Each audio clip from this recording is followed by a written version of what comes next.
All right. So, guys, welcome to the Q with Q. It is me, your host, Quentin R. Giles. But you know, if we're friends, you know you must call me Q. And I am super excited to have this conversation with Miss Jade Simmons. Jade is running for president as an independent candidate, and I am excited to have the conversation because I believe, me personally, the more options, the better. And so, Miss Jade, please just introduce yourself to the people and let us know why you're running for president. Well, Q, thank you so much for having me. We are dependent, so much so on independent media personalities like yourself, influencers who are determined to just tell the whole story. So the whole story is I'm an independent candidate, not a Republican, not a Democrat, coming to you as a wife, a mother, a concert artist, a speaker, a minister who is offering a new lane of leadership for the time that I feel we're in right now. I'm the daughter of a civil rights activist. My mother has always worked in higher education. And so I feel there's a unique set of skills required to shepherd us through this time. And so that's why I boldly tossed my hat in the ring. You know, because you've been doing your homework, you know I've been here for a while now. I'm not just popping out in July like a firework. You didn't just come up yesterday. I did not. I've been running since January. We didn't announce until February. Wanted to make sure we had all our paperwork in order so people would know that we were serious. And so we've been releasing serious policy and platforms. I'll end by saying, you know, I'm running to be a president for all because that's what this moment needs. We don't need any more lopsided agendas, any more red versus blue. But I will say I'm also running as an unapologetic champion for underserved communities, which of course at the top of that list are African Americans. So you'll hear me speak unapologetically about proposals, programs, possibilities that I feel we have to put in place now to undo years of systemic injustices. Yeah, absolutely. Absolutely. And you are from South Carolina, correct? And you live in Houston. That's right. That's right. I'm from Charlotte. That's right. Well, one, be careful. I live in Houston as well, so be careful. You know, we got those twin hurricanes coming. So I know. Be careful on that. And you kind of really already answered my first question, which was why did you decide to run? And I'm so glad you listed or explain, you know, you're not a Democrat, you're not a Republican, you are an independent. And so could you just unpack for us really quickly what that means? Because I think a lot of people, particularly at least my audience follows me and watches because they don't want to get into the day-to-day of the news and all of that. They come to me to break it on down, right? And so often, even as I report and tell them what's going on, it is based on a Republican versus a Democrat narrative or argument. And so could you just help us understand what does it mean to be an independent candidate? You had it right the first time. You said narrative. So what I want people to understand is that there's a lot of work, intention, manipulation that goes on behind the scenes to tell a very specific story. Case in point, as an independent, one of the reasons that your audience might just now be hearing about me is because most of the media leans to the left or the right. And we're in this incredible position where both parties are concerned, I'm going to split their vote. When's the last time you had a candidate where red and blue is equally concerned? And that tells us we're in a very specific time. And independent to me is the most American thing you can be. We also believe the majority of Americans are actually independent. We just every 4 years have to pick a side. And it's usually, it feels like the lesser of two evils. Most of us can count on one finger anytime we went to the poll and was passionate about a candidate. That's so rare. And so we've been running to represent the politically homeless, the muted middle, we thought. But what's been wild is people who consider themselves extremely conservative or extremely progressive are all finding a home in our campaign, which tells us those labels never really defined us. So we're trying to define Americans by their vision, what they really want. They want to be served. If they're tired of politics as usual, then I'm their candidate. Yeah. Now, a question I think some people would have is, do you have a background in politics, right? Because we have a commander-in-chief right now that we know has no background in politics. And so I could see the easy question being, well, Why you? Do you have some type of legislative accomplishments, or are there some things that you've done, on the local level? Could you talk to us about your background and why you feel that fits, or that it is tenable for you to be the next commander in chief? First of all, I would hope that Americans have those questions. The problem is they haven't questioned deeply enough. We just line up so blindly behind each side. And I would also offer that any reason you think the current president has failed us has nothing to do with his lack of political experience. His failures have nothing to do with politics, nothing to do with legislative experience. And if you want to talk about legislative experience, how come all 430 plus people on the right and the left have not passed legislation that's powerful? They've got 20, 30 years of legislative experience. So I come not with traditional political experience, right? Come on, think about it, right? I come to you with a new lane of experience. So you say, what does the president have to do? They have to be head of state, which means in this season, they better be a stellar communicator and one of the most sought after professional speakers in the nation, was ranked one of the best in 2020 and in 2019. And that's not because I can string a sentence together. It's because I communicate uncommonly, usually between groups that thought they didn't have anything in common. And my knack is finding that common ground. So when you go to operationrestoration2020.com, you're going to see me talk about policy and proposals in ways that other politicians haven't, because I'm not a politician. Talk about this supposed to be for the people, by the people, of the people. Then why not a leader now who, as a mother, knows what it's like to actually choose a school for their child and have to decide between, am I going to give my child the richness of a diverse education, or do we have to go to which school has the resources to serve them where they are? That's a difficult choice, especially for an African American. You want now a leader who knows what it's like to live this American life. When's the last time Biden or Trump have pumped gas, have been in the grocery store, have run a small business through COVID-19? They are completely detached from that, yet we keep depending on them to make decisions for us as everyday Americans. So not only am I an everyday American, but my leadership experience is stellar in terms of what other companies with CEOs that are very different than the one our current president has. He's not interested in creating mutually beneficial partnerships that actually help people.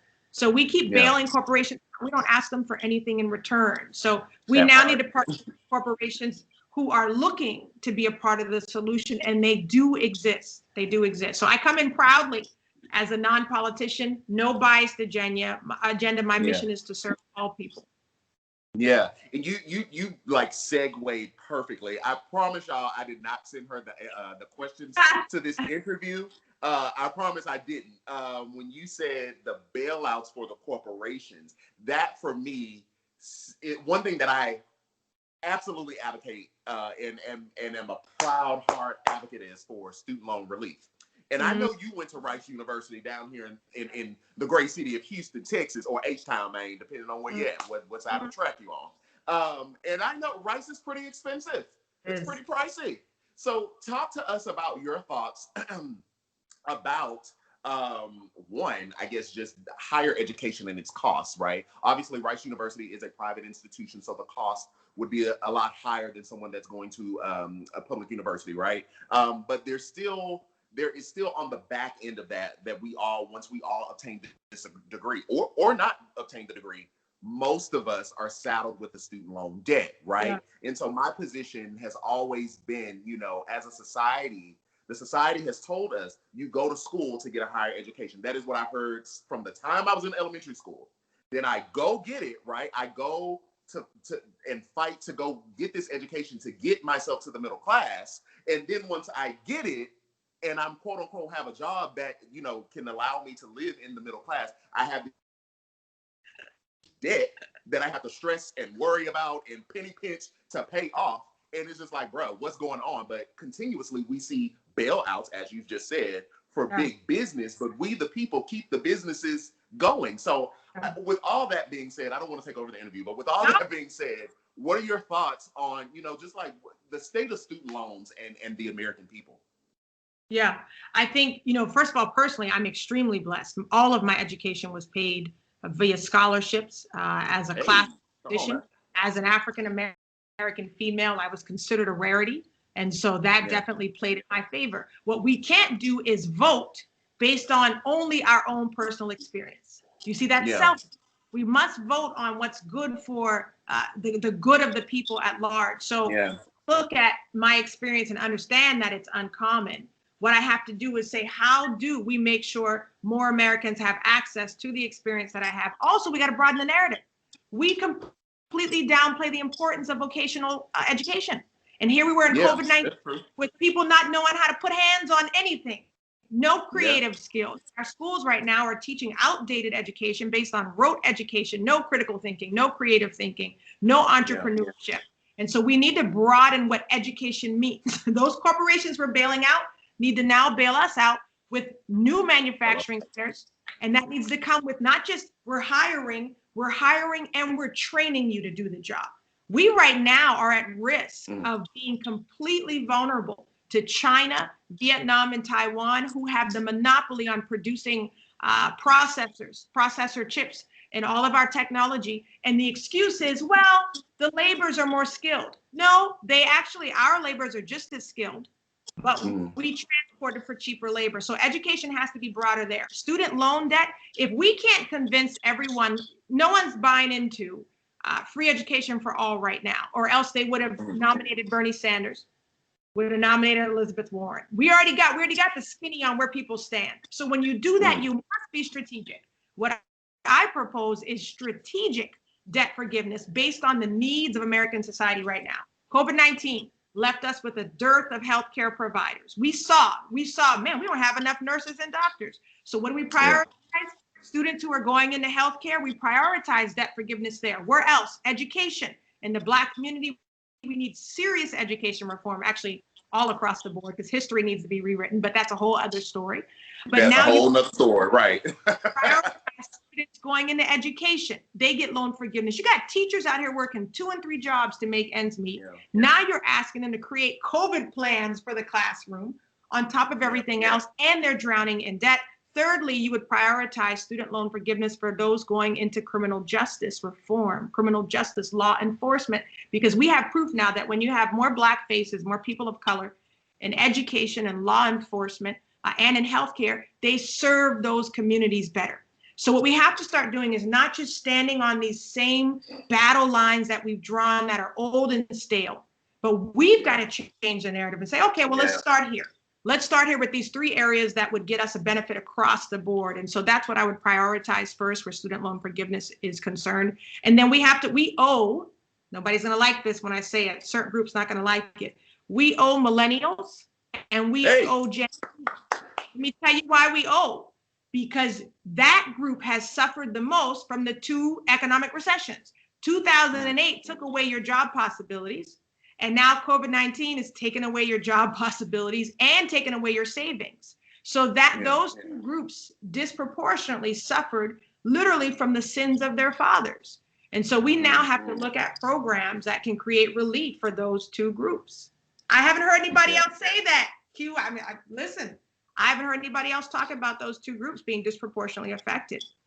Not those. I would say not those groups specifically. I have looked into the plans for Biden and Trump. I couldn't find a plan from Trump. I looked on the website. I tried. I did. Couldn't find it. I did find a plan from Joe Biden, but it wasn't specifically targeted to said groups like you just said. So there is a distinction that are listening. Now you said something else. You keep segueing. I feel like we just vibing. You keep segueing. Because you said that this particular generation is paying for the sins of their fathers, right? And so my mind automatically, which is my next question, I'm like, sins of the fathers. Well, let's talk about something that I heard you say a couple weeks ago. I happened to catch one of your Instagram lives. I caught it after the fact. You posted it on your page.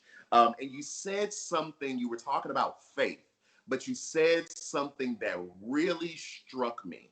You were talking about being a Christian, and you said that you are a follower of Christ. Many people might not think that is that big of a deal. Like, what's the distinction? But the reason it struck me is because that is how I identify.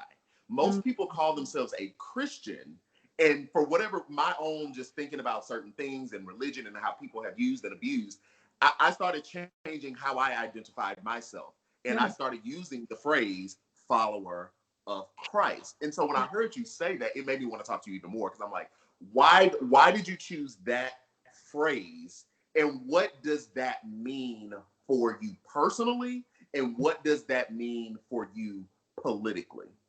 Let me start with that last part, because that's what people really want to know, right? Is what does my faith have to do with anything? Why would I dare even bring that up? Separation of church and state, all this stuff. So the reason I'm open about it is because if I'm not, and you go digging and find out she's a minister, she wrote a book on prayer, she's talking about God, you then have to wonder if I'm like all the other Christians you've seen. And you're going to have to flush that out for yourself. I'd rather just come out front and tell you what it means to me. My faith is an internal expression of how I treat people externally. So my faith just helps me decide. Even if we don't believe exactly the same, I'm still supposed to honor you, protect you, and serve you, especially as commander in chief, especially as head of state, especially as president, because my job as president is to make sure that access to opportunity is afforded you, that safety and protection are afforded you. And so my faith, it just so happens that that's what Christ also preached, honor, right? And so that's why I'm open about my faith. It will determine in terms of leadership. It doesn't mean that I'm trying to make everybody in the U.S. a Christian. It's just that I'm being upfront about where my source is, where my inspiration is, and where I look to in terms of modes of operation, of how I carry myself and how I treat people. That's what it does for me politically. It just tells me, listen, whether or not I do it as a good person or as a follower of Christ, I feel led to honor, love, protect, and serve all people in spite. Now, why do I choose follower of Christ? That's a recent development, Q. I'm keep it real. And it's because of what I suspect is your reasoning as well. I really want to make sure there's a distinction between myself and the religious hypocrisy I've seen, the religious manipulation in the name of power. And it's, I saw an incredible article last year about millennials who no longer were identifying as Christian or how been hiding. One of the reasons, and I've been courted by Republicans and Democrats to run for office. Say that part again. You were breaking up a little bit. You said an article where people are no longer identifying as Christian. Millennials who were no longer comfortable calling themselves evangelicals, especially, and Christians, even though that's how they grew up. And it's a very difficult spot to be in, but I don't identify with what I'm seeing on the right. I also feel like I have a stronger stance on things that may not fit in well with the Democratic Party. And if I don't feel represented powerfully, why should I be forced to pick and choose? Well, if you're Black, you must be Democrat. If you're Christian, you must be Republican, when neither are speaking my heart. And so what we're seeing, though, is we're seeing other Christians from the right and the left, from the right who are saying, listen, I might have voted based on abortion or Supreme Court justice, but I can no longer hitch my wagon to this man.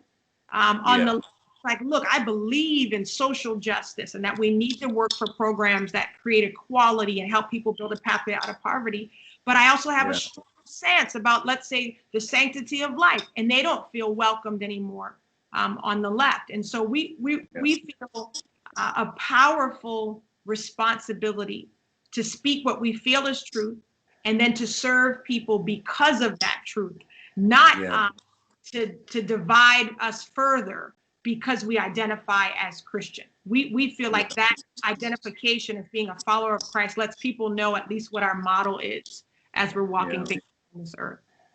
Yeah, you hit it on the head. That is absolutely the reason I choose to identify as a follower. That's been a thing. It's new for you, like you said. That's been a thing for me, I think, almost a year, when I just sat down and really thought about it. And so, well, let's push in a little bit more, because you did talk about the sanctity of life. I have visited. Excuse me, I don't want to misquote your website. What is your website again? Operation Restoration 2020, right? OperationRestoration2020.com. 2020.com. I did get a chance to look at it, and I saw. Side note: whoever came up with the post-it note idea for the policies, Brilliant. That was that you? Brilliant. That was me. Because we don't want to. Okay. So y'all real quick, y'all. Nobody wants to scroll through 6 reads. Right. Like I've read some stuff. I read some stuff on other websites. Like I said, I've looked at other policy platforms. But I was like, this posted size note. Okay, can we just adopt that? Like, because that was so quick to the point. Thank you. I get it. Thanks. But on one of your policy platforms, you talk about the sanctity of life. This argument between pro-choice and pro-life. And so what I wanted to put on the floor is where, as the next commander in chief, along with being a follower of Christ, like how do you navigate that water, right? Because it's such a politically divisive conversation. It is more than a politically divisive conversation. It's just a divisive conversation. And so I know a lot of people, if you are commander in chief, people are going to want to know where you stand on it, right? And how do you look forward? Now, I've already heard you talk on it, but I want you to talk about it now, please. A couple of phrases you used. It creates a divisive conversation, and you said argument, which is what a divisive conversation is. And what are we going to achieve if all we're doing is arguing? Here's what I want people to get smart about. We know that. 2 lay people right here know that. We know it's a divisive conversation, yet both sides purposefully continue to have a divisive conversation, which tells me we have to question the genuineness of either side to actually see solutions that serve people. When stalemates are allowed, people are the only ones who are left out of that. And what happens is it keeps one or the other party in power based on those divisive arguments. So we call it being pro-human. What that means to me is I care about life from the womb to the tomb. And I always say so to my pro-life friends, don't you spend all day telling me about the baby in the womb and how precious that is, which I agree. And let me just be unequivocal and say, I do believe that abortion is wrong. I do believe it's a stain on the soul of our country. I do believe we have blood on our hands because of that. That being said, my focus is not on reversing legislation because I think that would be largely symbolic. So where I look at is if we say that the baby in the womb is sacred, I need you to tell me the people dying at the border are sacred. I need you to tell me that when you snatch people off of assistance, that when you don't help people get out of poverty, those are lives also. That needs to be sacred. And I need to have Breonna Taylor be just as sacred as the baby in the womb. And we don't hear that bridge. So now for my pro-choice friends, I say, okay, let's focus now on the other issues that create a continued decrease in abortion. The good news is abortion has decreased, I think, for the last 20, 25 years. We don't hear that. That's great news. And I don't think anybody is out there going, we want more abortions. I don't think nobody really says that. Really what one side is saying is we don't want you telling us what to do with our bodies. And the other side is saying we believe that even those bodies, even those lives are sacred. All right. And so I believe there's a bridge there. What if we focused as well on pay equity for women? If we know the number one cause of abortion is an unplanned pregnancy and usually has to do with financial difficulties, what if we enabled it so that women were, first of all, getting paid as much as their male counterparts, and that if they wanted to choose life, they could afford it, so that finances was never the reason. You see, victimization is never the reason. So we look at focusing on taking away all of those reasons that cause a woman to choose not to carry to term. It's not that she doesn't even want the baby. In those cases, what am I going to do about that? It's your preference, right? But in all issues where we can eliminate a hardship that is causing someone to think that life is not viable, that's where I want to focus. And our pro-life friends should feel good about that because the mission is still achieved. We've got to be mission-oriented and not argument-oriented in this season. Yeah. I think that's a great point that you just made about the trying to bridge the divide, because life is sacred from the womb to the tomb. And so I'm in agreement with you. The baby in the womb needs to be just as sacred as the kids on the border. Like, I'm rocking with you on that one. And I think I feel like God would mourn them equally. You see what I'm saying? I don't feel like there's a distinction. And I also think when the narrative that comes out when a Black man is killed, and then we hear all the emphasis on his criminal record. I don't think that God makes that distinction. I don't think that he says, because this person was a criminal, committed a sin, I don't care about their life. And people will say that, when they look at my stances on LGBTQ and different LGBTQ, they'll say, well, we think those people are sinning. Those people are wicked. And I say, okay, well, let's play that out. Let's play that out. If you really think they're wicked, then there's scripture that says God cares about the wicked. So let's pause, because again, y'all, I promise I didn't give her the list. That is literally, I kid you not, that is literally my next question. But what I want to do really quickly is we're going to take a quick break, and then we are actually going to get into that LGBTQ conversation. And I lined it up this way because of that scriptural context, and you are boldly boldly proclaiming, your faith in Christ Jesus. And so that's another divisive conversation, right, with the LGBTQ community. So we're gonna take a quick pause, people. Y'all stay right here, and then we will finish up this conversation on the other side.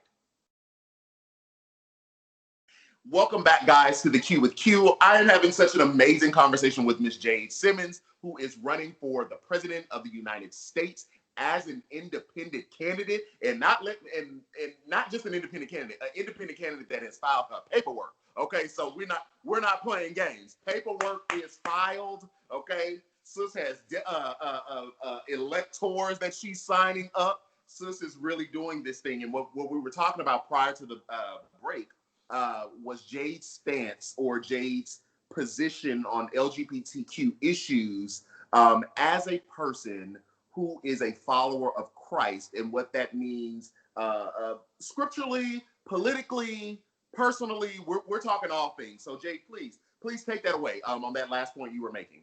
Yeah, I think we were releasing all these different policies, and in my inbox, there was like a week where every day in my inbox, someone would say, okay, I hear what you're saying. I like you, but where do you stand on LGBTQ? I mean, like every day. And it would just come in there like, I hear what you said about this, but where do you stand? And so our position as a, first of all, we strategically release policy. Can you hear me? You were breaking up. You were breaking up a little bit, but I want to make sure people get it. Go ahead and start again for me. I said, so the way we look at policy is we strategically release it. And we've taken our time with it. Everything you've seen written on the website, that policy has been written by me. And the reason I wanted that is because I know that President Trump doesn't write his policy. He probably doesn't read his policy. I know that Vice President Biden possibly doesn't have a strong hand in actually writing. And did he create his Lift Every Voice plan? So I wanted that when you see policy, you're actually hearing my heart. But we come up with the policy by sitting with people of each of the communities who would actually be affected by it.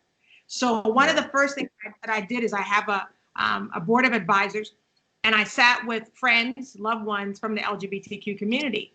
And I said, what's the main thing I need to know? And one lady said, first of all, you need to know that marriage is not the only issue.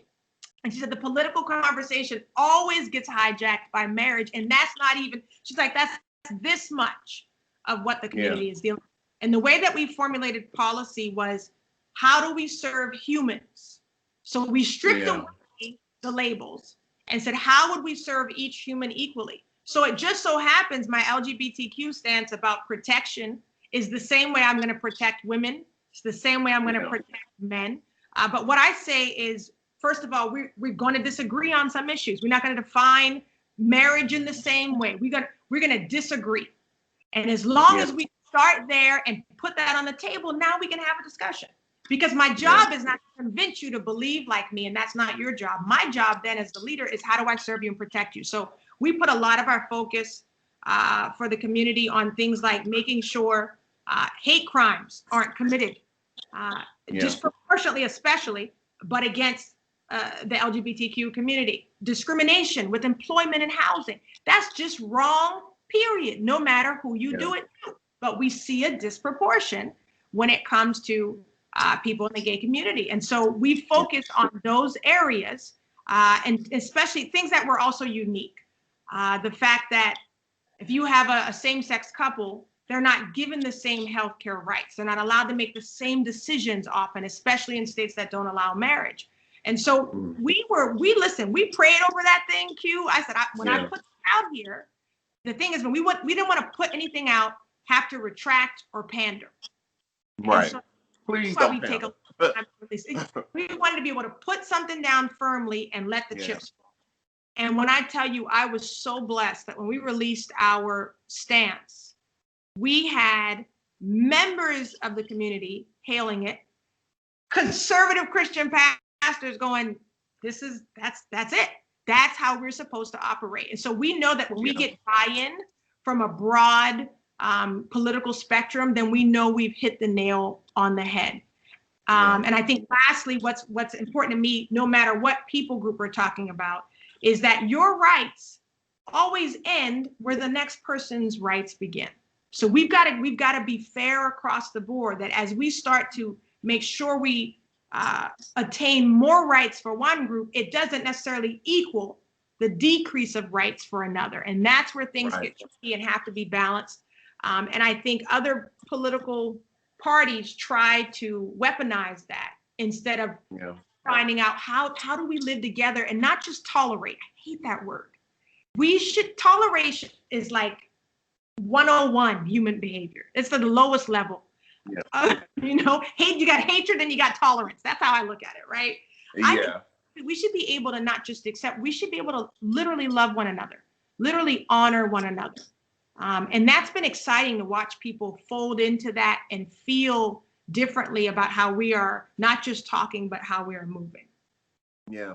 And so what I feel like I've heard, and please don't let me misrepresent, in these two topics, when we talk about abortion and when we talk about LGBTQ rights, what I think I'm hearing is on a base level, finding a bridge so that as a leader, right, everyone has equal rights. And like you said, more right, we want to get to a place where it's not more rights for some, a decrease in rights for others. It's not a pie, right? So we just want equal rights. I think what I would hear from other people is, well, what is in bridging the gap and in getting into the leadership position, even though you disagree with some fundamental things from both issues, are you going to advocate for a going back, if you will? I heard you mention that on abortion, like you're not in there advocating trying to overturn legislation. But what about with the LGBTQ community? Are you of a position, you made it clear you disagree with the marriage equality, so are you in a position where you want to overturn that, or are you in a position where this is what it is, but we need to create bridges and pathways to where everyone is equal? Where are you at with that? Yeah, I don't focus a lot on overturning much of anything because, first of all, we have free will. We have free will. And in many cases, the people have spoken. And so all that means, though, is I get to, run my family how I want to run my family. You get to run your family how you want to run yours. Now, my job as leader is different than my role as neighbor, right? So my job as leader now is not, I want to be careful when we talk about, I'm not against marriage equality, but if we talk about how do I define marriage, we're going to define it differently. So I'm not looking to take away marriage equality where it's been gained. That's definitely not what I want to do. What I actually want to do is, especially in those places that have that, is it fully equality? Is your health care where it needs to be? Are you able to get a job in the same way? Are you being fired because of your gender identity versus being fired if you're not performing right on the job? So you won't hear me talk about overturning because it's not the aim. The aim, though, is to make sure that as I disagree, my disagreement with you doesn't equal a decrease in your rights or harm to your person. And so if I'm here talking about George Floyd and Breonna Taylor, I got to care and be just as outraged about a transgender woman who's lost her life, to hate crime. I've got to be equally outraged. So a part of that common ground, you hear that theme of finding what I call uncommon common ground, is also to have equal outrage. So I'm equally outraged about George Floyd as I am about Black people having crime in their own communities. I don't call it black on black crime because that's a distraction. So that's a distraction because we know that every people group kills itself more than it kills another. But I will say I'm equally outraged about crime in our community. And it does bother me when we aren't as upset about that as we are about race-based murder, which is what I believe George Floyd's death was. So I talk a lot about that uncommon common ground and equal outrage that I want to see us now be consistent. And us meaning, like I said, my pro-life people, I want you to be consistent. My pro-choice people, I want you to be concerned about making sure women can choose life. You know, maternal mortality rates, I want us to be equally concerned. I want us to be equally concerned about family planning. So it's like a leveling out now. Instead of that division has only kept the people who are already in power. It's never served the people. We're always the ones suffering under the division of the two power groups. Yeah. And in keeping in true fashion, you've touched on one of the next questions. So we're just gonna keep it rocking. We must be vibing in the spirit because I'm like, all right. So let's talk about police and criminal justice reform. You mentioned George Floyd. What are your thoughts? What are some policies that you want to see implemented should you become commander in chief that would either reform or not reform the system? Where do you stand on that? Well, first of all, my major concern, if we reelect the current president or if we elect Vice President Biden, is that we lose this moment to symbolism. Mm-hmm. I think we're already wasting political capital, and this is going to be controversial to say. There's been so much energy given into pulling down statues, Aunt Jemima off the shelf, the statements of solidarity, which I question, by the way, because all of a sudden we all have these statements of solidarity as if we couldn't for ourselves and corporations for themselves judge that these injustices exist. So I think what happens is if all we do is put Vice President Biden in office, we're going to get a feeling of, well, we did it. We got the big bad Trump out, got some statues down, Confederate flag came down in some places. Pat on the back. We knelt at the state capitol with our kente cloth on. That's my concern. So reform has to now have three components. On the website right now, we've launched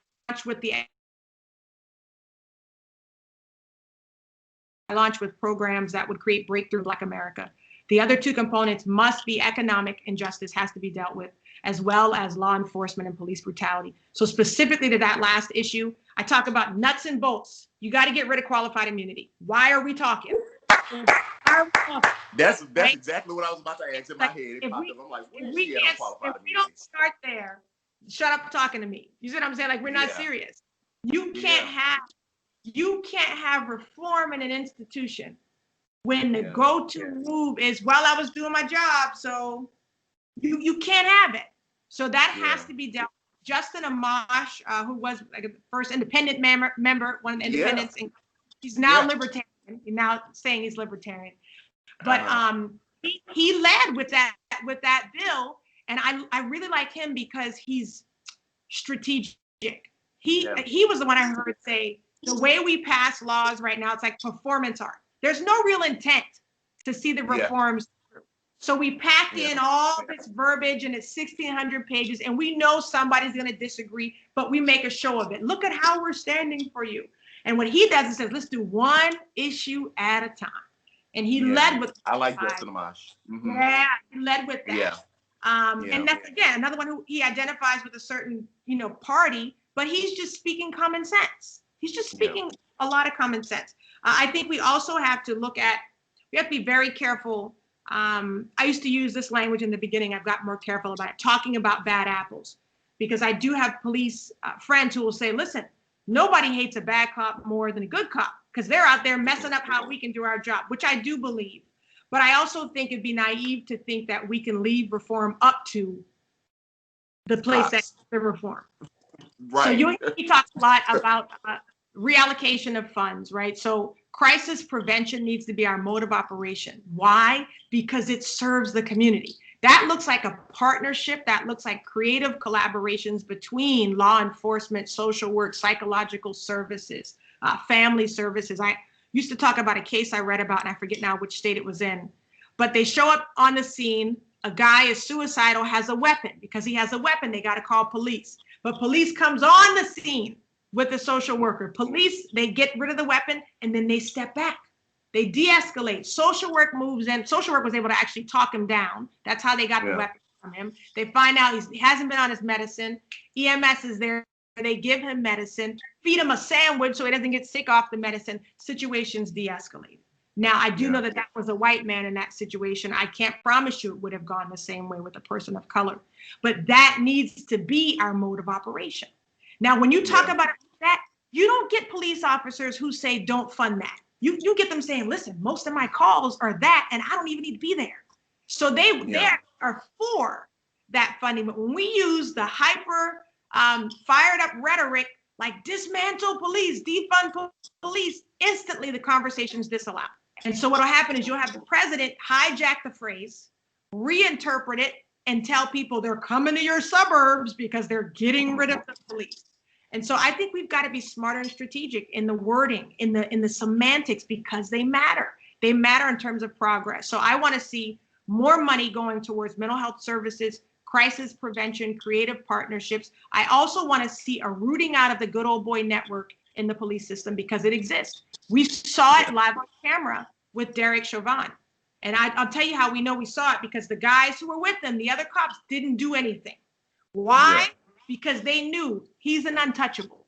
This guy has more than 15, 16 violations. They haven't done anything with him yet. If we touch him, next time we call for backup, are they coming to help us? That system has to be undone. Yeah. I'll end by saying one of the ways that I think we should consider, I think it's New Jersey, that kind of wipes the slate clean. Every few years, you're going to get rehired. We're going to reevaluate you and see if you still match up. What are those violations looking like? Oh, really? Yeah, that's very powerful. But I don't believe we're rid of police altogether. I think you got some criminals waiting for that day going, yeah, let's do it. I don't think that's what you do. So let me say, you said a few things. Yeah, you said a few things that stuck out to me, especially with the to your cop friends, that the good ones that, you know, they are upset at the bad cops. I do think there is a culture of policing though as well, right? Where good cops aren't speaking up enough. And to your point, you know, can I touch this person because the next time I need backup, you know, is somebody gonna come? So absolutely, I think the restructuring, I'm in agreement. It cannot come from the end. Now, my only pushback is the defunding of the police. Saying the only reason me personally, I don't have an issue with it. I think sometimes like there doesn't seem to be as much outrage when other things are defunded, like when they defunded education, defunded social, social services. And so nobody was in an uproar at that point. My concern is that sometimes defund education. You said what? We defund education and we expect them to still perform at the height of exactly. And my concern is that some as a society, we have propped up police officers as almost demigods, right? Like they get to be a blue light and they get to be a citizen all at the same time. But you're not really a normal citizen. You've been endowed with power that we as the community have given you. So there is a certain amount of responsibility that is there. And so I understand, obviously, when they say defunding the police, but I also think that with anything that anybody says that is of substance, it's always going to be co-opted. So I'm kind of at a point where I'm like, well, I mean, at this point, baby, just say what it is and move on, you know? So I don't have a problem with what it actually is, which is a reallocation. It's not that you're taking well, some cases it will be you're taking all the money away. That's what some people want. But when most people say it, that's not what they mean. They mean better fund the other thing. So I intentionally say the phrase reallocation so I don't have to go through, do this that with whole you, thing. The solution I'm trying to get to. Yeah. And as a former master level social worker in my previous life before I did this, I think that might be a great idea. But we're gonna need some highly trained social workers to go out there with them cops. But I think that might be that might be a good one. Yeah. So let's push in. And we are running up against the clock. So I wanna get these in. No, let me ask a different question. So the first 100 days of any presidency is always like the big thing. Like, what is the president going to do? What are you going to accomplish in the first 100 days? If you were to be elected as president, what would you want to accomplish? Like, give me maybe three big policy achievements that you would want to implement, whether realistic or not, with Congress, and we understand how that whole thing works. But for you personally, what are three things? What are the first three as president you would want to implement? Yeah, I think the key is being strategic and choosing the things that nobody can argue with. And the problem is that those first 100 days have become a vanity project for most presidents. They think firstly about their legacy, what they want to leave with, and they think they're going to achieve legacy in the first 100 days, and they create instant pushback. So we know now, I believe, the first 100 days of 2021 are going to have to be based on the last quarter of 2020. And unfortunately, it's not looking good in terms of managing COVID-19. So the next commander-in-chief, which I would be proud to be, that head of state is going to have to look at three things instantly. How do you put more money back in Americans' pockets? How do you create jobs? Not just reopen, I'm saying reopen, but many of these jobs that have closed are not coming back. So we're looking at job creation, and we're looking at the management of COVID-19. And the way that I would deal with that is something I call pandemic proofing, which is a whole system that talks about not just dealing with COVID-19 now, but how do we get our nation ready for the next pandemic and the next pandemic and the next one. Also, jobs-wise, how do we make the U.S. become now the center of manufacturing and production so that we can be the suppliers of everybody else's storehouses? We have been so busy trying to get our act together. We're just trying to keep our storehouses supplied. We should be thinking ahead now. How do we become the source instead of having to go to China and Mexico to get our own PPE? And so I think you can create a whole different industry called ongoing emergency preparation. That now will re-employ so many Americans who were put out of work during COVID-19, because those are jobs that we can train for, like testing and tracing. We're going to need a lot of new infrastructure. So one of the things I'd like to do is incentivize construction, new construction, to build in infrastructure that will help us in the next pandemic. So imagine if our stadiums could instantly be flipped into emergency sites, pull down beds coming out of the walls, places that were literally designed so that when the next emergency hits, we're not retrofitting from the beginning. That stuff's already in place. I have to tax incentivize that kind of building. And then after you control and manage the spread, get your testing and tracing in line, create new jobs with that. Then you get to also, I think one of the first things we have to do is raise the minimum wage. And then I think I would also, because it hadn't been raised in 2009. So if you even just go to $10 on day one, that's going to increase wages for, I think, 16 different states. I think you got to be at least $15 by the end of not even the end of the first term, by 2022. And by the way, Congress has supposedly been working on this, but we've had a Democrat and a Republican in office since then, and we've not seen an increase. That tells us the two parties work together on some stuff, and stalemate intentionally on some things too. And then lastly, I will say what I think is important is to give Americans a break. So we're going to need a sales tax break. The president wants to do a payroll tax break, but that only helps people who already have jobs. If you do a sales tax break for the first 100 days, imagine the relief. That means that if you don't have a job, the money you do have left stretches farther. So those are kind of 3 to 4 things that I would do that you can't argue with. You can't argue with those things. And if you're out there arguing against minimum wage being raised for your people are looking at you sideways. If you're out there arguing against preparing for the next pandemic, people are looking at you like, what's wrong with you? Did you not just see us suffer through 2020? So you start with the things that create more instant prosperity and more safety. That's the position we're going to be in 2021. Yeah, that's good. That's good. Real quick, do you know if you will be on a debate stage with any other candidates as far as like the Libertarians or the Green Party candidates? Is that something that's coming up, or are you aware of? I would love to be on a debate stage with President Trump and Vice President Biden. I'd be chomping at the bit to do so. What people don't know is there is literally a legally binding agreement that the two parties have signed to keep all third-party voices off the stage with them. when they're in their major network debates. So don't believe the hype that red and blue don't work together. They work together very closely in order to keep a third voice out. So we are still fighting to be on that stage, even though you have to go to court to do it. So we are also looking at some creative ways to make sure that you hear my responses to what is happening in the debate in real time. So that's something we're excited. We're not going to sit around and wait for the invitation. Listen, Q, the stuff that we have seen behind the scenes, they would never believe it. We were told by a producer that they've been following me for months and refused to cover me because I'm too compelling, that they didn't want to risk putting Biden in trouble. The media should not have a side. We had a producer tell us, no, she's a distraction to what we're trying to do. Well, who is we, and why are you trying to do something? You're a media outlet. And I'm talking about network stations.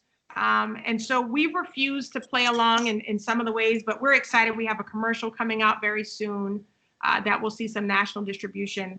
And we have some other ways up our sleeves to get our faces and voices out there in these last few days. Yeah. Okay. Well, good. Okay. Well, in our last couple minutes, we like to have a little fun. Let's do it. So you mentioned it earlier, my people tell me, you are a renowned pianist, and you have played at the White House and the Supreme Court. What? What is that all about? Yeah, that's what I did my education in. My undergrad and graduate degree was in music performance. And as a little girl, I just wanted to be a classical concert pianist. So, my day job is Mozart, Beethoven, Rachmaninoff, but my career evolved. I wanted to see a more diverse audience, and I wanted to feel like more of myself on stage. So my concerts actually go from Rachmaninoff all the way to rap, believe it or not. I create my own, I create music. Produce as well. And so, yeah, I have these, I was one of the best of South by Southwest back in 2014. I've been a recording artist. I'm a Yamaha artist currently. So I'm on the classical side, Alicia's on the pop side. I'm on the classical side. But so that is the basis of my initial career, which has evolved as we've discussed. Yeah, absolutely.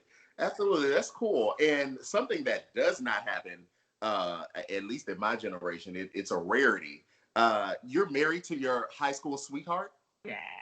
Yes. How does that work? Because in 2020, baby, marriages only last 20 minutes. I'm seeing it. How? Listen, we are complete opposites. And they say opposites. We've been together since we were 15. So we met in Spanish class back at St. Andrews High School. Yeah. So we have 2 kiddos. I have a 12-year-old son, a 6-year-old daughter, and we're all here in Houston. And they don't speak each. We do, back from the Chuck, we have our island accent kind of a thing. But yeah, it's one of the most incredible blessings, Q, to be married with someone who's literally grown up with you. So he's been a rock during all of this. And he's a strong, silent type, but you'll be seeing more of him soon. Yeah, cool. Well, that's amazing. That is amazing. And lastly, in my research of you as well, and you kind of mentioned it earlier, I found that your father is a civil rights activist, and he gets out there and he marches in the streets. I looked. I Googled him. I did. So how did that, obviously that clearly, had some impact on your life because he's been doing it for so long, but what does that mean to you? How do you take that and pay it forward? It's very interesting because my father is apolitical. He doesn't trust anybody on any side. He's not in the Urban League, the NAACP, none of it, because he always felt like it all fell short where the Black community especially is concerned. His big fight is against gentrification. Charleston's a beautiful city, but it's literally an original slave port. That downtown area is becoming an all-white area where all the prosperity goes to everybody but Black people. So that's his fight. My dad will tell you he's the angry Black man, so I don't have to be. And so this is bittersweet for him because you talk about go out in the streets. He's never not been in the streets. I'm 42 and my father protests every weekend. He's taken me to KKK rallies since I was a little girl. He wanted me to see what that stuff looked like up close. And he's been forefront of the fight of getting the Confederate flag off of the state capitol in South Carolina. So my father's a radical. And so, you know, people who get worried because they're going to dig him up like you did and go, oh, she's radical. The difference is my father has had to lean hard on his radicalism because of the era that he grew up in. His hope is that his daughter does not adopt all the anger, but that is, he'll say, Jade, you're able to go into spaces that I would never be invited into.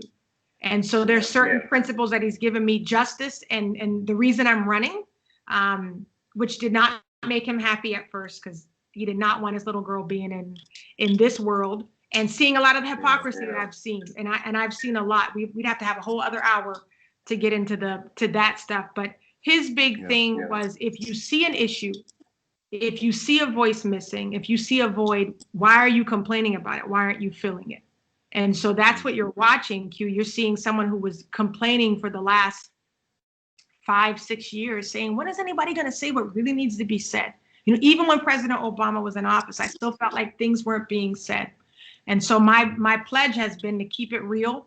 I feel like any interview you watch, you're going to hear some consistency. That's something my father would find important, is that I'm not changing up the script depending on who I'm in front of, and that I'm keeping it real. So I hope that he feels, I know he does. He feels honored by it. He tells me all the time. He do things a little differently than I do it. So people need to be thankful that it's me running and not him, because he doesn't pull any punches, but he's proud. He's proud of what I'm doing. I mean, you know, the term radical, I mean, people consider Jesus a radical. So, I mean, there's that, you know. So my last question to you, and it's I hope to not, with this question, even just minimize your candidacy, but I really want to know, as a Black woman, you know, let's be clear, running for president, the audacity of it all, right? Running for president, running as an independent candidate, right? And running as a follower of Christ. There's so many layers to that, right? There's so many, I mean, there's like, let's just be real. There are people that will listen to this and take in what you have to say. And then there are people that are going to listen to this and automatically write you off as a distraction, right? Or like, this isn't real. So I just want to know, as a woman, as a Black woman, as a follower of Christ, all these things that make you you, what has this experience been like thus far? You know, it's so wild because I dove in expecting pushback and backlash from very specific groups of people. And I also expected acceptance and encouragement from very specific groups. And I will tell you, I was blown away by how wrong I was. We are getting more buy-in by non-Christians, non-Black people, non-female. Wow. Yeah, that was early on. We are catching traction now. My biggest opposition has been from Black people. I've prepared for my biggest opposition to be from racist, from chauvinist.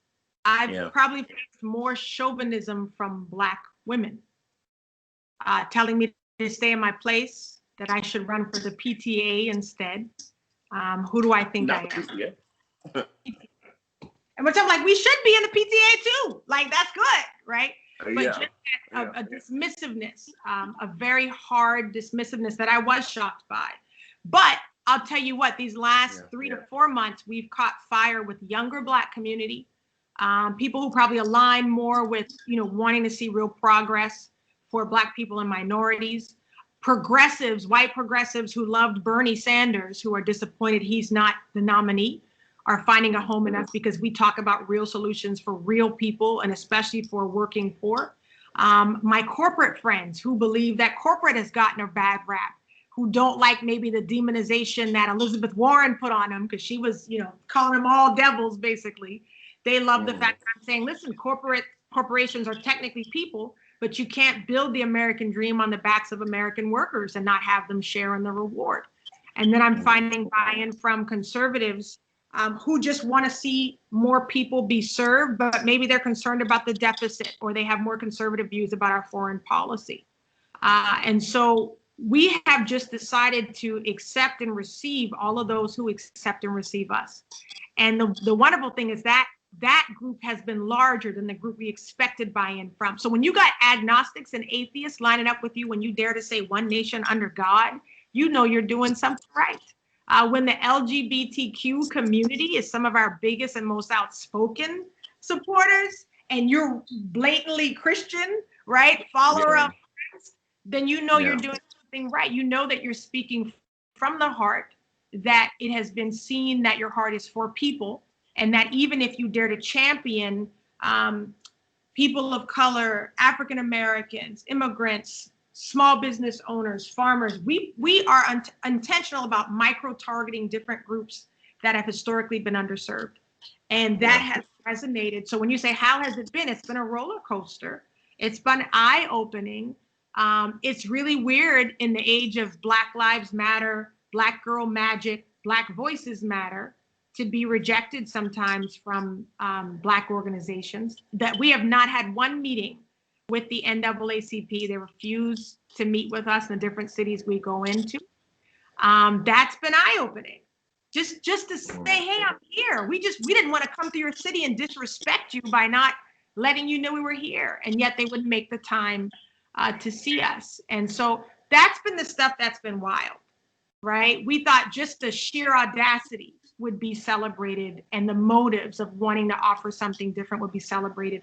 But I'll tell you, the joy comes from the fact of when people see our hearts cue, the conversion factor is real. When they do their research, they come in and they go all in. And we're seeing people who were planning on sitting out the election, voting for us now, people who were never registered, getting registered. I love your shirt. Getting registered to vote, right?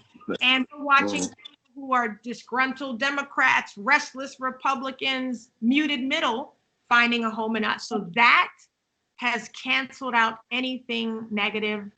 When I got white corporate men out there saying that Jade Simmons is their candidate, I can't be mad with the few that don't believe in us or don't see what we're trying to do. Yeah. Wow. Yeah. Wow. So well, a whole other hour. That's a whole other hour right there to unpack. Yeah. But no, that was good. I'm thankful. I'm thankful that, you had this conversation with me. I'm thankful for the transparency, there at the end. Really, I mean, transparency throughout the whole conversation. Yeah. Let us know one more time where we can follow you, where we can read more Post-it note size policy. Yeah. Where can we go to find you? We want you to do your due diligence. We think not doing that is what's gotten us in the position we're in. So hold us accountable at operationrestoration2020.com. More Post-it size notes coming out this week on the military, on more of our issues on police reform. You'll see that this week. And then you also be with me on Instagram, official Jade Simmons, and Facebook, Operation Restoration 2020. Normally, I respond personally to a lot of your questions on policy. I'm a little busy these days, so it might take me a while to get back to you, but we want to hear from you. We want to hear what's resonating with you. And we say, if you enjoyed this, if this resonates with you, let people know that we're here. Let people know we're viable. In almost 45 states now, you'll be able to vote for me. So we're making sure, and we'll release that list to let you know whether or not you'll see me on the ballot, whether or not you vote for me as a registered write-in. That means it's legal. It's not wasted. It's a real vote. And lastly, stop talking about split vote. That's how they keep us scared, cowering behind party lines. Split vote is like Stockholm syndrome. You sympathize with your captor. Listen, this is the to break free. And if everybody who said they were only voting one way because it was the lesser of two evils, if they actually voted for us, if we're their vision, we'd win in a landslide. So we're not going anywhere. We'll be here providing a home for those who aren't satisfied with what they see. Yeah, that's great. I will say the split vote theory as we wrap up here, not that this was obviously not even on this grand scale. Back when I was in college, I ran for our Student Government President Association, and everybody talked about the split vote because there was myself, another Black candidate, and a white candidate. And so they talked about this split Black vote. Well, I won, so we ain't split it too much. So, you know. But you won because the people who believed in you voted for you. Yeah, absolutely. What was gospel is if the people who believed in you voted for the white guy because they thought he could win. You see? That is the problem. That's the problem. If everybody just votes for who they believe in, that vision wins. And that's we want people to vote vision over fear. Don't vote for who you think can win, because if you put vision, if everybody votes for the same vision, the vision wins. The candidate wins as well. Yeah, absolutely. So, Mrs. Jade Simmons, I am so thankful. Thank you for having this conversation. Absolutely best of luck to you as you continue, you know, on this presidential candidacy. We'll have to chat again for sure. Let's have to chat again. Thank you so much for having me. No problem. You guys definitely make sure you check out Jade. Take some time. Let's not just completely buy into Republican or Democrat. There are other options. Have you seen here? And she has a plan. She has a policy. Whether you're all the way bought in or not, do the due diligence to find out who you are going to vote for and who would best serve your needs, not just who you think could win. So this has been the Q with Q with me, your host, Quentin R. Giles. But y'all know we friends. So Q will see you later. Bye, everybody.